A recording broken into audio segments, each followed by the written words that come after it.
সুপ্রিয় দর্শক মণ্ডলী, আসসালামু আলাইকুম। আশা করি আপনারা সকলেই ভালো আছেন, আমিও ভালো আছি। প্রিয় দর্শক মণ্ডলী, এখনও পর্যন্ত যারা ব্যাচেলর পয়েন্ট সিজন 5 এর এপিসোড 2টি দেখেননি, তারা অতি শীঘ্রই এই নাটকের এপিসোড 2টি দেখে আসতে পারেন।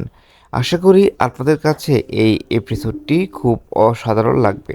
প্রিয় দর্শক মণ্ডলী, সত্যি কথা বলতে গেলে আমার কাছে এই নাটকের প্রত্যেকটা এপিসোডই খুব অসাধারণ লাগছে, এবং কি এই ব্যাচেলর পয়েন্ট সিজন 5 আসার পরে বাংলার মানুষজন এবং খুব আনন্দের সাথে সাদরে গ্রহণ করে নিয়েছে এই ব্যাচেলর পয়েন্ট 5কে।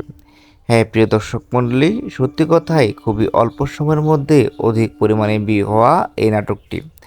প্রিয় দর্শক মণ্ডলী, তাই তো বারে বারে বাঙালির মনে জায়গা করে নিচ্ছে এই এপিসোডটি এবং কি এই সিজন 5টি, এবং কি এদের ছাড়াও বিভিন্ন দেশের মানুষেরা সাধারণত ব্যাচেলর পয়েন্ট এই নাটকটা দেখার জন্য খুবই অধীর আগ্রহে বেকুল হয়ে বসে থাকে কখন আসবে এই নাটকটি দেখার জন্য।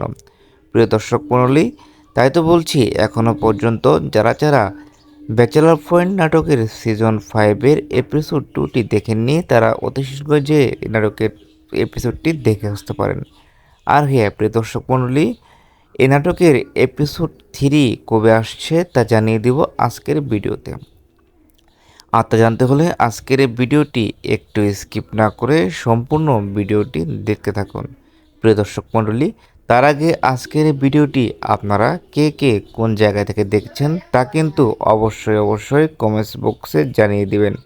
আর এই ব্যাচেলর পয়েন্ট 5-এর এই নাটকের প্রত্যেকটা পর্বগুলোতে কার অভিনয় সবচেয়ে বেশি ভালো লাগে তা কিন্তু অবশ্যই জানিয়ে দিবেন। ব্যাচেলর পয়েন্ট 5-এর সিজন 2-এর নাটকের মধ্যে কাবিলা নাকি হাবু, এই দুটি জুটির মধ্যে আপনার সবচেয়ে কোন অভিনেতাকে বেশি ভালো লাগে তা কিন্তু কমেন্টস করতে ভুলবেন না। আর আজকের ভিডিওটি আপনারা কোন জেলা থেকে দেখছেন তাও কিন্তু কমেন্টস করে যাবেন। হ্যাঁ প্রিয় দর্শক মণ্ডলী, এখন আমরা মেন প্রসঙ্গে আসছি। তাহলে কবে আসছে এই নাটকের সিজন 3 এপিসোড 3? হ্যাঁ প্রিয় দর্শক মণ্ডলী, আগামীকাল ঠিক এই সময়ের মধ্যে আপনারা ব্যাচেলর পয়েন্ট সিজন 5-এর এপিসোড 3 নম্বর পর্বটি দেখতে পারবেন।